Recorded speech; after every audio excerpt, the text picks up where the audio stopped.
So you must know the Bukowski poem "Roll the Dice," which is Mm, it's a bit of not a off the top of meme, my head. actually. It's the one where he goes, "If you're going to try, go all the way. Otherwise, don't even try."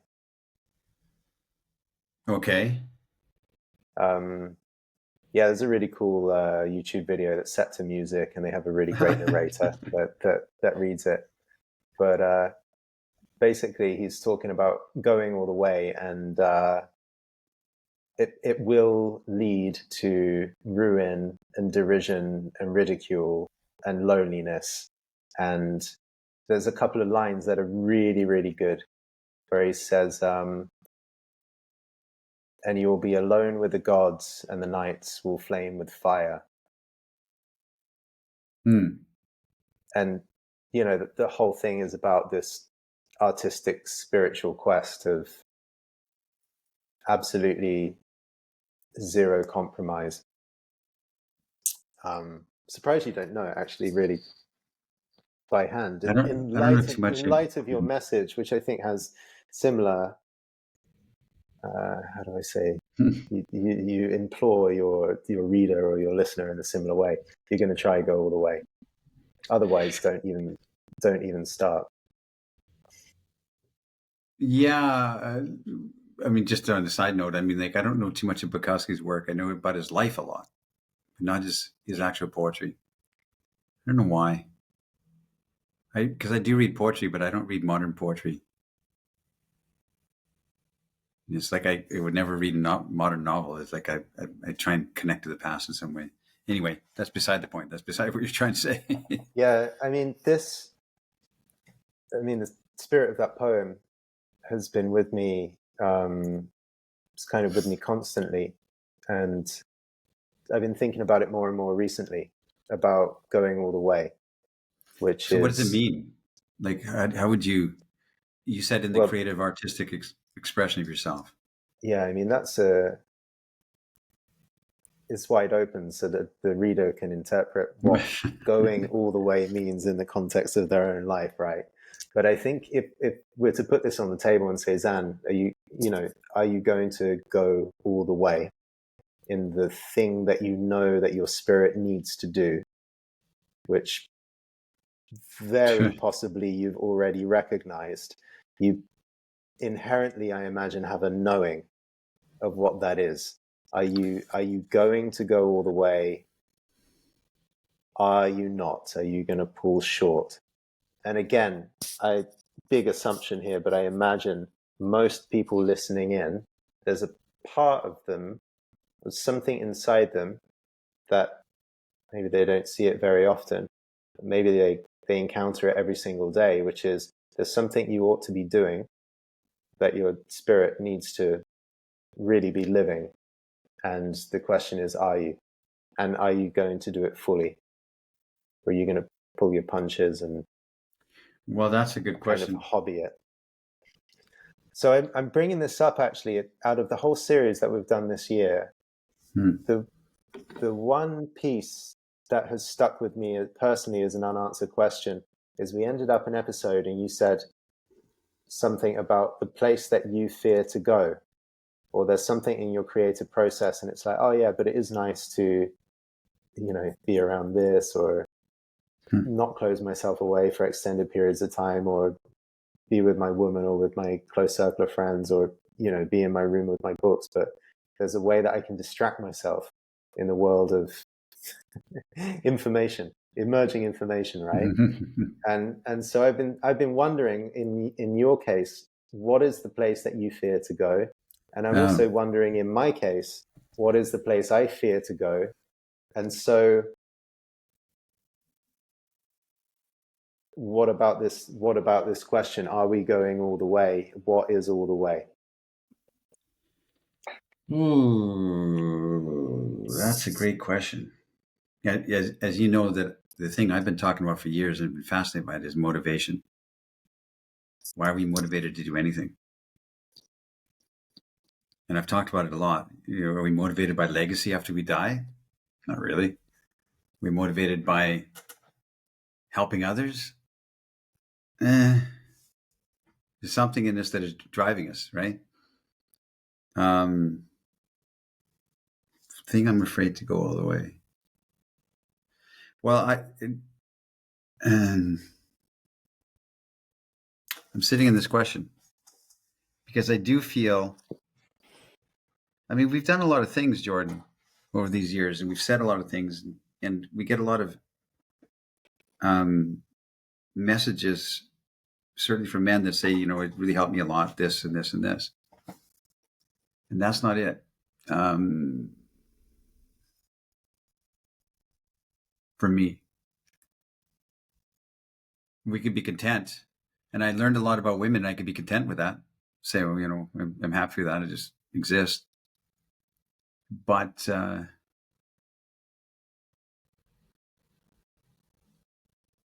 not sure how to answer your question, because it does feel like we haven't tapped into something yet, even though we've tapped into a lot. And it's very original. The stuff that we've talked about for the last 20 years, Jordan, highly original. I really think so. Like the things I wrote in The Alabaster Girl, that's 90% never been said anywhere before that I've ever read or seen or heard. But it isn't, but we're tapping into something, but we're not tapping into something. We haven't hit the mother lode yet. We don't know yet. Right. There's something more to be discovered. I'm going to read this poem, and I have a couple of questions. I mean, this is quite personal and challenging, but I have a couple of questions. One question is, after you hear the poem, or as you listen to the poem, did you go all the way already? And the other question is, are you called to go further now? Like, is there all the way that you need to go all the way to, or feel compelled to now, or next, in the next period? And as I read this, the reason I bring this to the table is because there's something restless within me that's like, actually, I want to go all the way in a far significant way than I've gone before. And yet, it's a burning that doesn't quite have a vision. So in me, there's a burn that doesn't necessarily have the the clarity of an outcome. It's just a burn or a direction. Yeah, it has some direction, but it just doesn't have the whole thing. Visualize your goals. If you can see it, then it will materialize or whatever. Imagine the 5,000 people waiting in line to sign your book or whatever. I just can't conceive of a vision so material.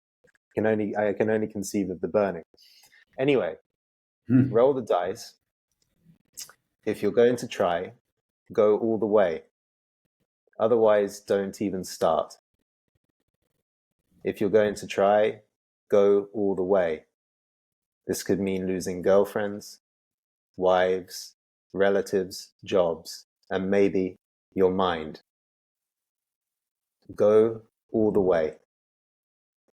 It could mean not eating for 3 or 4 days. It could mean freezing on a park bench. It could mean jail. It could mean derision, mockery, isolation. Isolation is the gift. All the others are a test of your endurance, of how much you really want to do it. And you'll do it. Despite rejection and the worst odds, and it will be better than anything else you can imagine. If you're going to try, go all the way. There is no other feeling like that. You will be alone with the gods, and the nights will flame with fire. Do it. Do it. Do it. Do it. All the way. All the way. You will ride life straight to perfect laughter. It's the only good fight there is.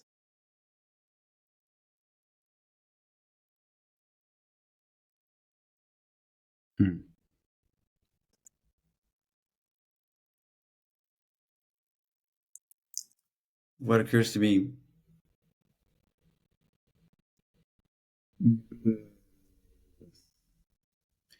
I think of instances of people that had lives that were to us are remarkable, and they didn't feel it was remarkable. They felt like they were just dabbling and hobbyists, like Carl Jung.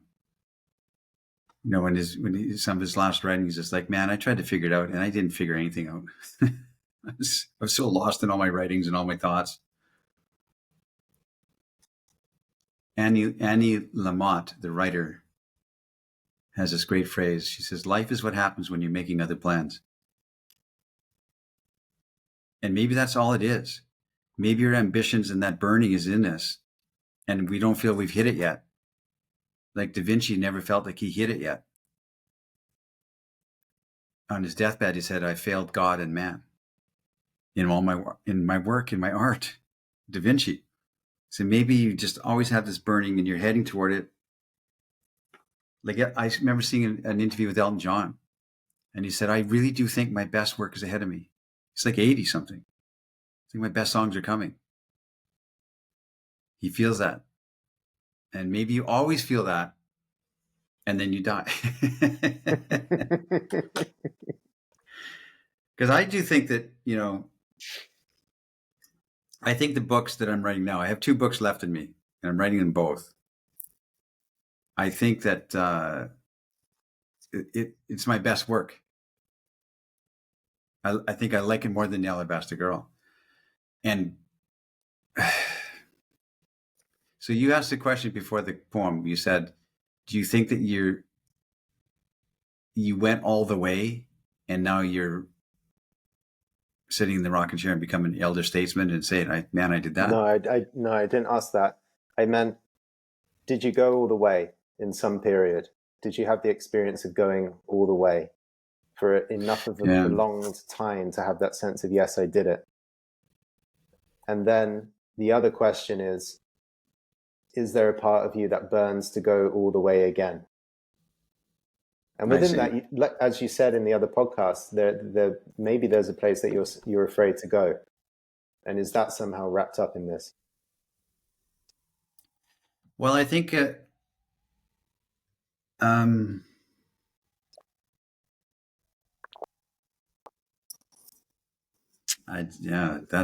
what I sit into it. I don't know the answer to that. I'm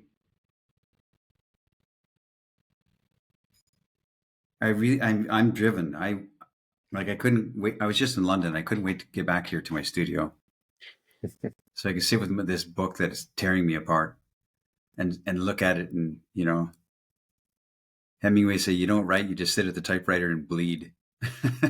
That's what it feels like for me. It's like, ugh. What are you doing? So, I mean, I have it in the context of my writing. If I wasn't writing, and I'm not a writer. Writers write. Writers blog and put articles in magazines and, you know, put out 3 or 4 books. I don't have that. I don't put out productivity and volume, but so I'm more of a contemplator, I think, than a writer. But that's the context of what I think about my life, is that it's centered around a writing life, even though I'm not writing, you know, I'm trying to write. Nothing else has any value to me or meaning to me. That's my artistic expression. And if I didn't have that, I don't know. So if you said, did you go all the way at some point in your life? I said, yeah, The Alabaster Girl really felt like my life of work to that point. It was everything that I ever wanted to speak about or understand or know or try to understand for my young self is in that book. It's code complete. And I imagine you went all the way multiple times to get the knowledge that's in that book. Yes. As well as then later to actually do the writing of the book required you to go all the way. Like Bukowski said, like, I scared myself. I did things that scared me and went out of my comfort zone and fought for certain understandings and certain things, which I captured in the book. So where am I afraid to go now? Because I do feel like a hobbyist. That sounds funny. I feel like I'm dabbling. I feel like I've always been dabbling all these years and having a life and, having a laugh. Um, and I don't know what it means. I don't know. I don't know what to face. I don't know what it means to face something that I'm afraid of. But there's certainly something, something I have to, some threshold that I back away from, and I don't know what it is. How do you sense that there is a threshold that you back away from? Because I don't think I'm fully. I don't feel fully realized, but integrated. I feel like I'm picking at things. Like I'm doing this. I'm doing some coaching. I'm doing that. I'm picking at things. Does that make sense? I don't know, because it makes sense to me. It feels like I'm not full flowing and integrated. Like a bit scattered. Hmm. Not in a bad way, because I'm very content in my scatteredness, but I just feel like there's some part of this message, the great Ars Amrata message that we've been forming all these years, that hasn't been completely gathered.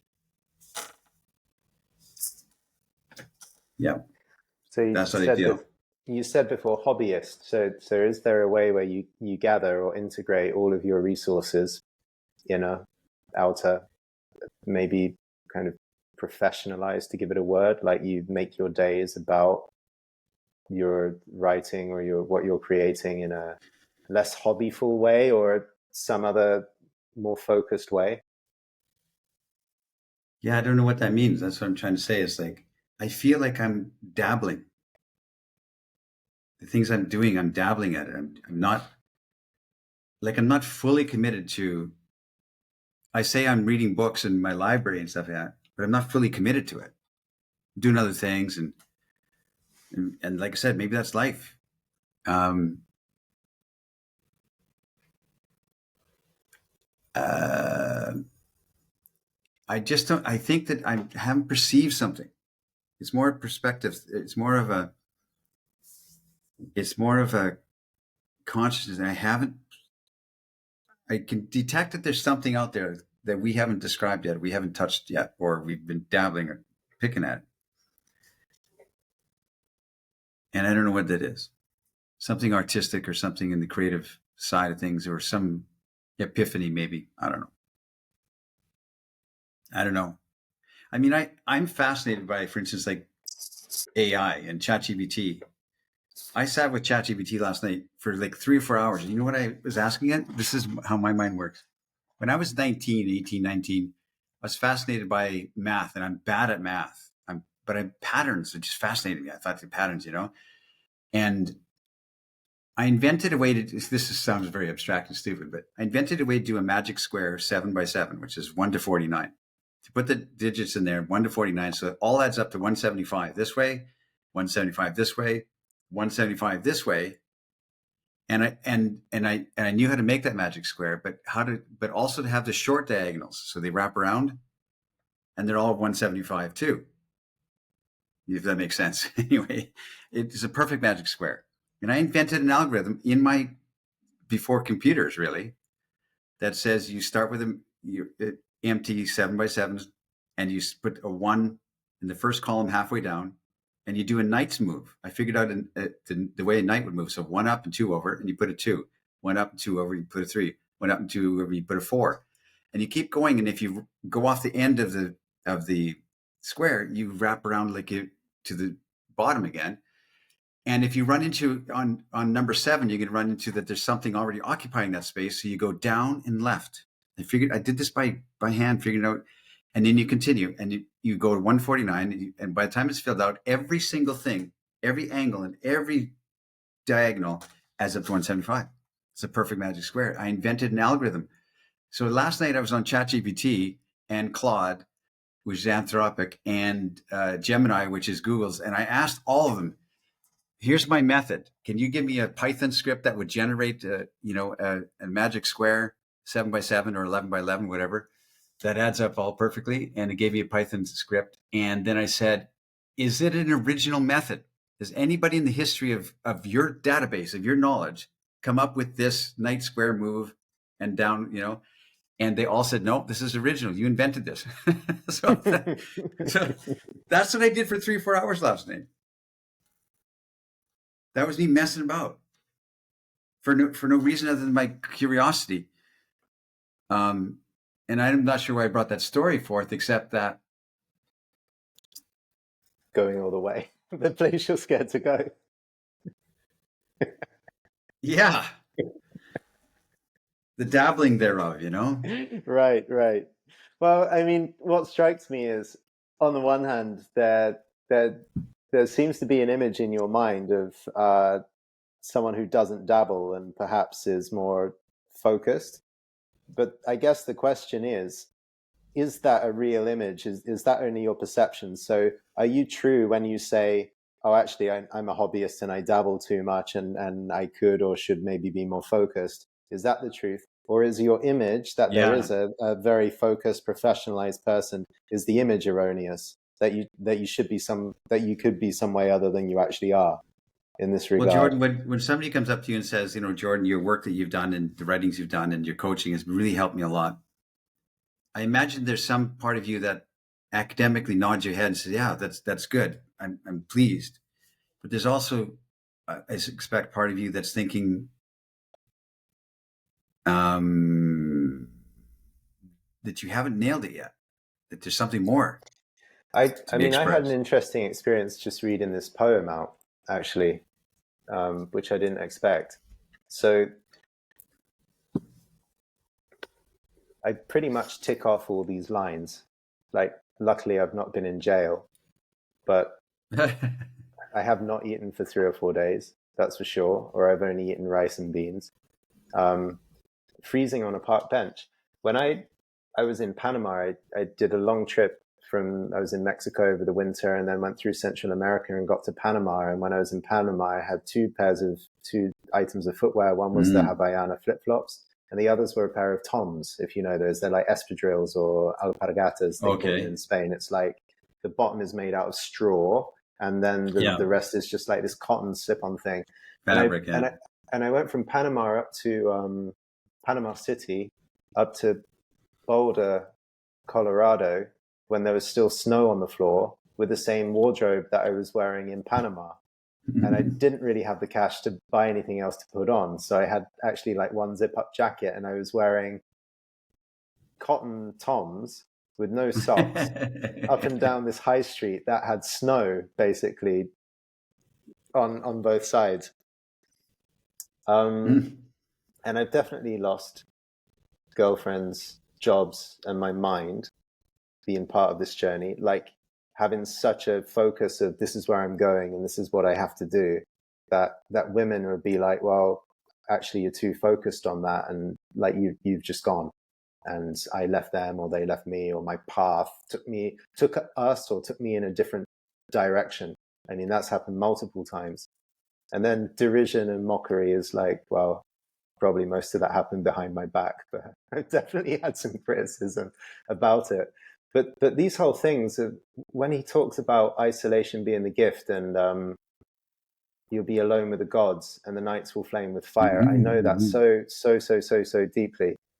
And there's a whole conversation about loneliness, which I never experienced loneliness anymore, because to be alone is actually an opportunity to experience my isolation.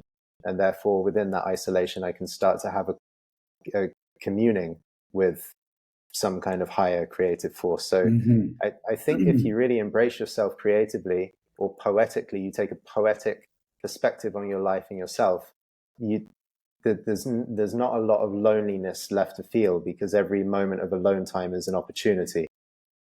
So this is an interesting thing that got burnt through.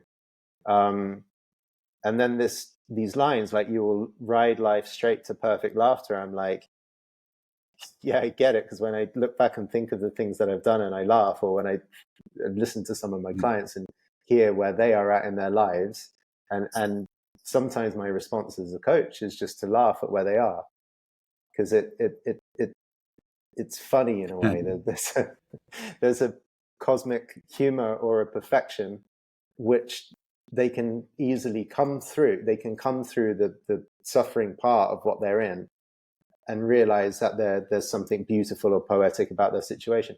So often I laugh because I see things poetically rather than as a problem needed to be solved. So when I read through this poem again, I have the sense of I went all the way many, many, many times. Oh, okay. And yet all the times that I went all the way were also very fleeting. So my feeling of am I going all the way right now, that feeling of am I actually going all the way right now, very seldom is a yes. And yet the feeling of having gone all the way is, yeah, there's dozens or hundreds of times, there's hundreds of moments that I can reminisce on or tell a story Yeah. about, which is a facet of myself was totally all the way. I didn't hold back. And these are what turn into your personal stories, I think. If you have a life rich of personal stories, there's a life of moments that you somehow went all the way. So reading this, there's a sense of I went all the way many times, and I will go all the way many more times, but I'm left with a burning of if I'm not going all the way right now, and I hear this poem and I realize that I'm not all the way right now, there's a burn to be in that state, which is a state of either utmost passion because I'm living something fully in life, just like relationship, or I'm doing something like speaking in public or something where I'm scared, right? Like, wow, that was a weekend I gave of myself fully and I was all in. Or somehow being in this isolated state. Somehow there's a feeling that can be going all the way also. It occurs to me that Bukowski's poem and the way you described it was different than what I've first perceived. And there's moments in life where you risk it all. You know, Kipling's poem, if you're a man, you'll risk it all in red, that kind of stuff. You'll lose girlfriends, wives, like he said, like Bukowski said, and you capitalized it. You had all these fleeting moments, as you said, and so did I. You risked a lot, and you went and you scared yourself, and you did these things. But I was thinking of a macro way of going all the way. That's what I had read it at first until you described it here. Can you say more? Yeah, because there's moments in life, the fleeting moments, but our life itself, have we committed? Like fully gone all the way, committed? And that's what I'm sitting in. That's the question I'm sitting in. I saw an interview with Michael Biehn. He's an actor, from the 80s and 90s. And he was talking about the movie Terminator by James Cameron. James Cameron directed it, the first Terminator. And he was one of the actors in it. He said, when we got to the end of this movie and it was wrapped, he said, I was so emotionally drained and exhausted and I just couldn't lift a finger and I just dragged myself to bed. And the next day I get a call from James Cameron's assistant, said, hey, what are you doing? James Cameron's edited one of the fight scenes and wants you to come see it. He's like, are you kidding me? I need a break. I need a rest. I can't do this. But okay, I'll come, this sort of thing. Because James Cameron was there. He was there a few hours a day, the actor. James Cameron's there like 16, 17 hours a day. And they wrap and he edits. And you got to come see it. So he goes over there and he walks up to James Cameron sitting there in front of his monitor. And he's intensely writing on something on a notepad on his hand like this. And Michael Bihn's didn't want to disturb him. He's writing intensely. Oh, hey, yeah, I want to show you this editing I did all night last night. I worked on this all night last night. I want to show you this editing. Michael Bihn's like, are you kidding me? Okay. And he said, I have to ask you, what are you writing so intensely? He says, oh, I'm writing in the treatment for the new movie Aliens. My new movie. I got these ideas for the new movie Aliens. He just never stopped. And my whole point of that story, and Michael Biehn is like shocked because of the productivity and the focus of James Cameron. And that's what feels like when I say I'm dabbling is because I'm not fully immersed in really fighting for, trying to create something. So it feels like I haven't gone all the way in the Bukowski sense, committed to this focus of a creative creative process, I guess.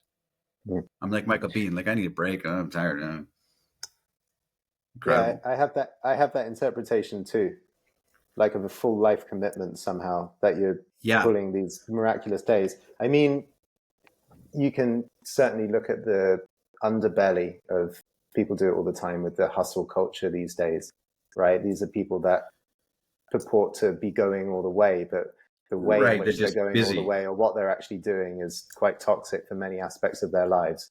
That's And right. or it's, perhaps something you don't want to see in the world. Workaholics, for instance, right? They're just dedicated. They just productivity, and they lose their wife and their kids because Yeah, so you yeah, could co-opt this idea of that's going all the different. Yeah. way and turn it into a project or a capitalistic pursuit when it actually is meant as a spiritual pursuit or a creative pursuit in this case. But for me, it kind of feels like, do I commit to saying in my mind to myself, do I go all the way and commit to my saying to my mind to myself that I'm an artist, that I'm a writer?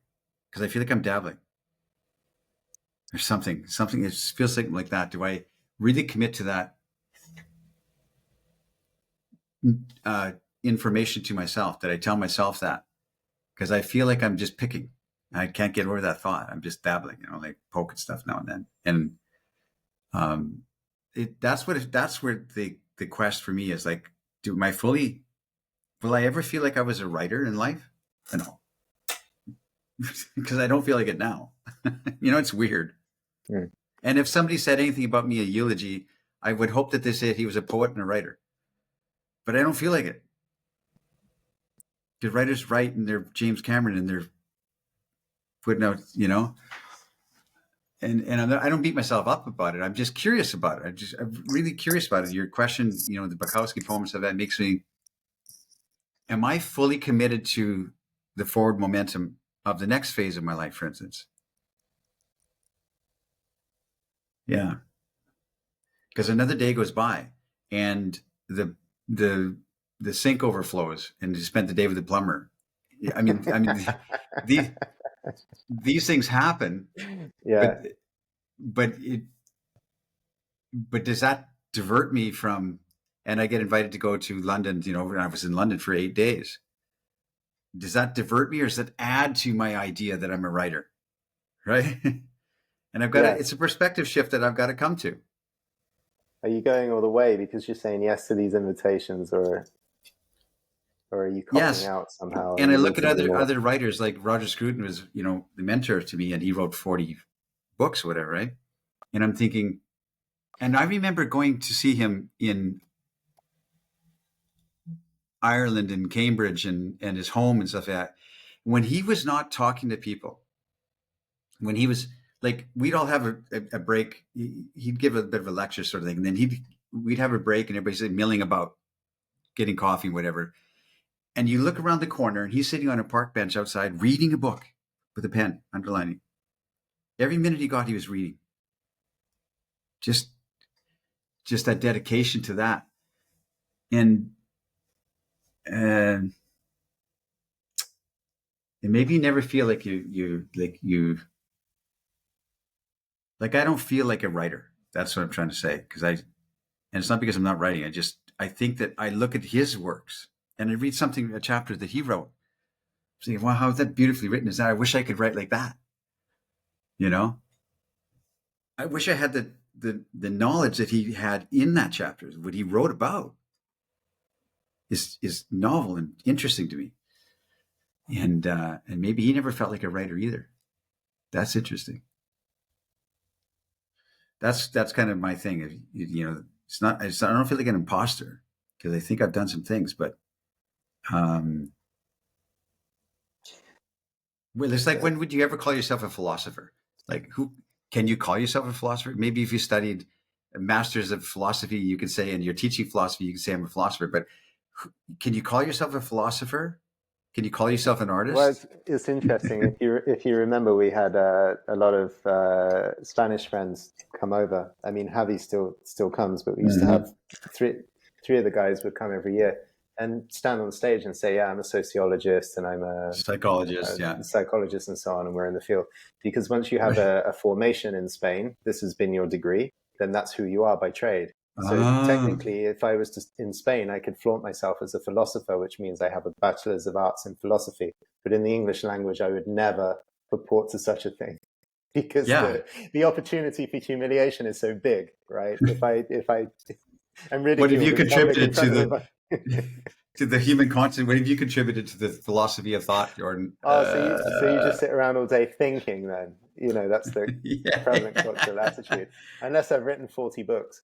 Yeah, it's interesting to me that Really I interesting. so what I hear from you is that there might be some internal threshold that you have not crossed or that you clutch away from out of a sort of fear that you might not be that you're not aware of, and there could be another layer to a commitment, but that could also be an illusion.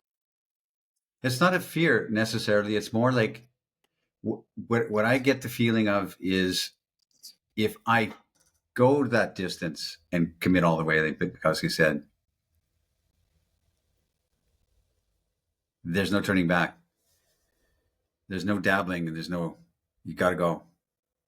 So it's not a fear. It's like, it's not a fear of it because I want it, but I really got to go commit to this next phase of life. And I think that's what I'm sitting in right now. This is a good conversation for me. Mm. I've got to get out of the feeling that I'm just picking and dabbling and stuff and really commit into some kind of phase. That's what I think it has to be for me. A real phase of something.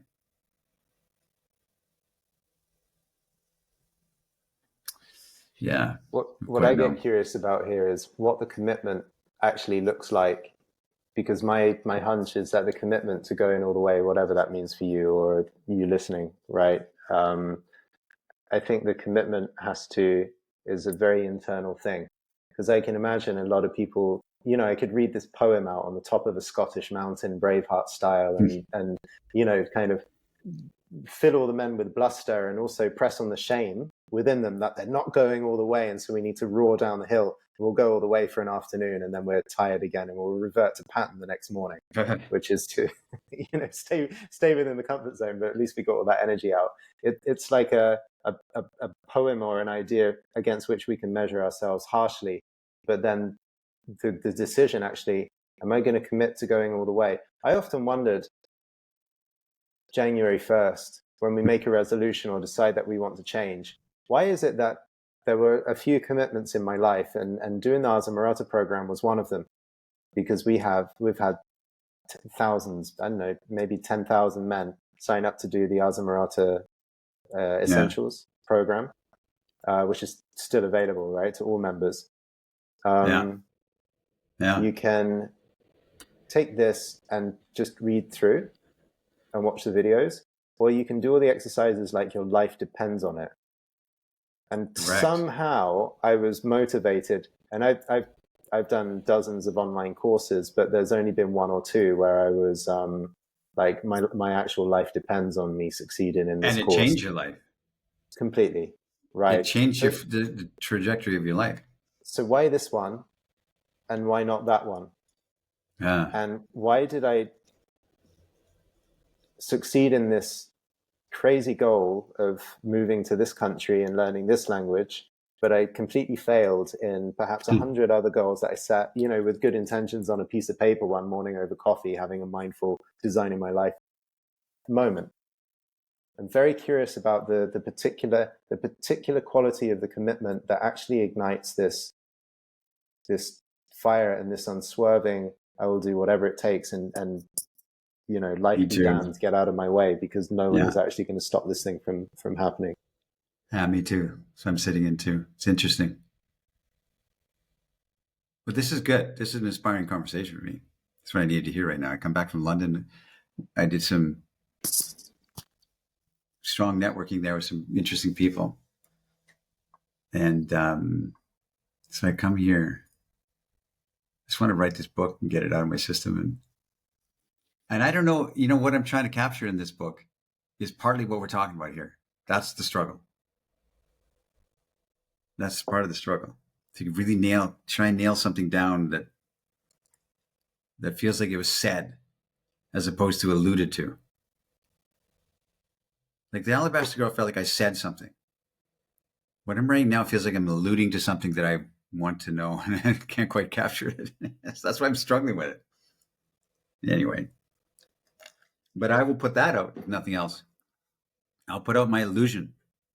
I'll put out my curiosity, wondering, without saying anything concrete and firm and definitive.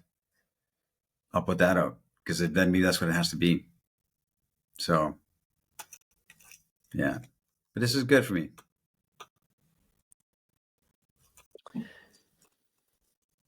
Yeah, I'm left still really contemplating. Yeah, very deeply this topic. Me too. Yeah, it's good, Jordan. I mean, this is a big question. And it's a question of sitting at, you're on a new phase, I'm on a new phase. And it's a question I imagine that a lot of listeners feel like they're on the edge of a new phase too. And it's maybe scary or confusing but it shouldn't be. And maybe like I said, we'll always wonder about this. I think this is a question of a man's fundamental dignity and his vitality and his virility, which is, are you really doing the thing that you're meant to do as fully as you know you should be doing it? Yeah. Or are you compromising or selling yourself out in whatever way, shape, or form? This is what it comes down to. It's an extension of that conversation about virility, because it's your sense of hardness through life, or your thrust in life is based on your answer to this question. Well, that's for sure. And the way you show up in the land of women is a reflection of your own internal turmoil. Like there's a theory and what you're struggling with. And if you're struggling with your artistic expression of your life, that's a cool thing. They're going to love you. They're going to think there's something about this guy. It's not because you have answers or confidence, because your turmoil is, have I committed all the way, for instance, to the force of nature of life. And so there's something to that, like, yeah, I was going to say something. I forgot it. What was I going to say? But women is a reflection of this. Yeah, no, I think this is really important, because we come, obviously, when we talk about these things, we get disconnected from the conversation about women. But what you're saying there is your relationship to women and how you show up with women is a reflection actually on your alignment with, are you really going all the way to some degree? Or have you sold yourself out even before leaving the gate? Yeah. Like, I'd love to hear you speak about this. I read something recently that all human conflict is about resources. Even ideological conflicts and wars and stuff is all about resources underneath. Resources, scarcity of resources. And scarcity of resources is the moments when creative processes flourish in civilizations. Scarcity of resources. Abundance, everything goes flat and flabby, and art's kind of just stalls. And it's the same thing in your conversation with women. When you are battling internally with the transcendent nature of your life, and you want to know, and you're contemplating looking out the window, you have a different, when you show up at a bar and have a beer with your buddies, you look different. You stand different. Your eyes are different. There's something behind your eyes, and people are drawn to it. Men and women are drawn to it because you feel like you're a quester. You're on, one of King Arthur's type of, you're questing. You're not just like the village shoemaker. You're going out there metaphorically to try and find something for yourself that you're confused about or that you're curious about, the treasure you're trying to seek, to bring it back to the village. which is the whole hero's quest. And if you have any inclination that you're on this hero's quest, if you have any kind of internal feeling that I'm trying to find some forward momentum, you're going to have a different way. You're going to be looked at differently by women to see something different, something deeper in you. And you don't, not because you have confidence and you figured it out and I'm on my hero's quest. Yeah. You might not even know it, but if you're curious about your own path and your own narrative and your own story and your own myth, then women will be too. Something along those lines. In other words, the resources are small and there's conflict, and out of conflict comes art. The resources, I don't feel a sense of abundance, and I want to seek abundance. I don't feel a sense of fulfillment. I want to head towards what fulfills me.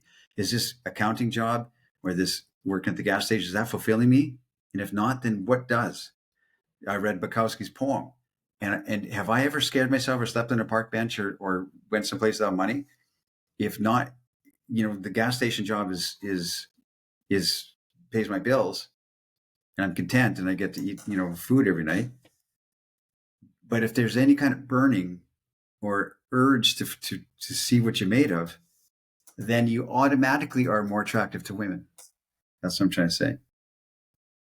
And this happens in periods where your resources are less. So you're talking about an internal conflict, conflict within yourself.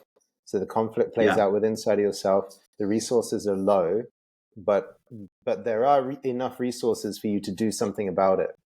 That's right. So there's an external resources low, but on the inside there is some kind of drive to correct that. And by resources in this mode, like I'm civilizational resources, I'm talking about something different, but I'm talking about the sense of fulfillment. Like when life is abundant and it's easy and comfortable and we have lots of time to think, and that's when we argue on the internet because, we can, and that's when sentimental art is created because it's all soft and easy and smooth and it doesn't challenge you. It doesn't invite contemplation. Sentimental art does not invite contemplation. It's just pleasing. You look at it. Yeah, that's cool. Yeah, that's cool. Did you do that? That's nice. Where the art that comes from, and it's a cliche, the tortured artist, but there's art that comes from a longing. And if you don't have, if there's not longing in the art, in the books or in the paintings or the music, if there's not a sense of longing, then it's sentimental and it's kitsch, as Kundera called it. It's kitsch. It's pleasing and it's junk food. It doesn't nourish you. So let's finish on actually one of the comments that we received not long ago, which is the whole sense of, okay, it's all good asking these high creative or spiritual questions. Once you have answered the question of abundance or resources in your life, just to be a bit more explicit, our series is called Abundance in the Land of Women. So if you have abundance in the land of women, i.e. you have women that want to date you, or you have relationship options, or you have enough sex, then you can put these questions of your own personal abundance to bed and you can get on with these higher realm things. Now, what I'm hearing in what you share is that there is a danger, which is I have so much abundance with women, I can create some art and possibly from my state of abundance and even comfort, I'm even comfortable with the amount of abundance I've got, my art might suffer because there isn't so much of a longing edge. But what I hear you say is, actually, there's a position in which I, as a young man who is alone and horny and doesn't feel abundance or resourced, I don't have women in my life, I'm actually in a prime position where creatively I can do something about this. Yes. So, right. So this is what I'm postulating, which seems right to me. Now, for some men, there is a sense of, oh no, I don't have abundance with women. I don't have the resources of love, sex, intimacy, attention, validation that I want. So I need to fix that problem and try and change myself so that I can have these women, right? I can have that abundance. But I think there is also there's an uncommon root in the midst of this, which is like saying, I lonely male with no women, no abundance, no sex, no resource in my life, I could change myself to try and get more of that, but I could also harness this creativity in some particularly phenomenal way, which is the single, young, frustrated, sexless male is actually in conditions where he can create the most inspiring He's art. resource depleted. Is this what you're saying? Yeah, I think so. I think that yearning is in your soul, and if you want to find some solution and some resolution to it, you're going to create an artistic expression going forward. You have to. Art can't, art can't. An artistic life, for instance, you're going to if you give up or you blame or you become a victim, then you're not creating anything. You're not productive to you, to the women of the world, to anything. You don't add anything. So that burning Well, in you as a young man, that horniness in you, that's a great force. It's a beautiful force. so let's tackle this comment head on. If someone says, "Oh yeah, well, it's good for you to talk about creativity. You've already had abundance in the land of women. What about me? I'm young and horny, and I feel Yeah. alone." And how does a person in that situation make use, actually, that there's a creative fire that they don't see that they could harness? Should Well, I they? didn't A have lot, it either. a lot of guys are actually, how do you say, identified with their own loneliness and frustration Yeah. and can't But see I far was beyond that. lonely and frustrated and insecure in my young years. Massively so. I was a quintessential nice guy that completely available, wandering around, jealous. I was that guy, and by force of will of trying to understand my path, saying I don't want this, I want something more like this. I didn't know how to get it. By just force of will, I changed out of that. I changed out of that sense of despair and loneliness. I didn't want to stay there. Didn't want to stay waddling in my misery, and wanting people to have pity on me. And there's a lot of guys that just they sit in that and they stay there, and they might date a girl, but it doesn't work out, and then they blame her. It's just um, it's because of the burning in me that I wanted to know. I wanted to figure this out, and I never got discouraged. I kept going. I mean, I was always discouraged. I shouldn't say that. I was like, I suck, and I knew it. And when I talked to that girl, I was like, it didn't work, and she liked the other guy. And here I am again. And I tried, or I didn't try. I didn't have the nerve to try. But now I'm mad at that guy because he was there, and I didn't get a chance to talk to her because he got in there first. And I'm all these things, these layers. They strip away from you, not because of any mentor or help, but because you internally look in the mirror and say, I want to know. And nobody's going to, Father's not going to come back and teach you a few things. It ain't happening. You got to raise yourself at some point. You got to say, you know what, son, look in the mirror, put your arm around yourself, say, I'll raise you. I'll teach you a few things. Internally, I'll figure it out. But So, it seems that you came into a situation where not only did you seek to resolve your loneliness and horniness, frustration, but you also found a way concurrently to create something artistically or creatively with yourself, which is a route that a lot of people, I don't think, take. They hone into solving the problem as quickly as possible, but not perhaps in a prolonged contemplation, which gives rise to yeah, something more artistic, as it did in you. yeah, I'm curious because it's an option that I think a lot of men don't see exist. Hence the comment, "Oh, once I solve my loneliness and sex thing, then maybe I'll consider yeah. creativity and the spiritual journey afterwards." Almost like these things are sequential, Right, right, and right. one and fulfilling this layer of need on the Maslow pyramid allows you to then consider the more transcendental. But it's curious that you didn't seem to live it that way, and actually both could blossom. I mean, I'm Yes. checking with you. They It's the blossom other way around. together, right? This the spiritual quest and the trying to understand and the meditative mode predates the. It leads to abundance, and we think we're going to get abundance, and then we can turn it, like you said, get money, get a some savings, get a fancy car, and then I can get girls. It's upside down, man.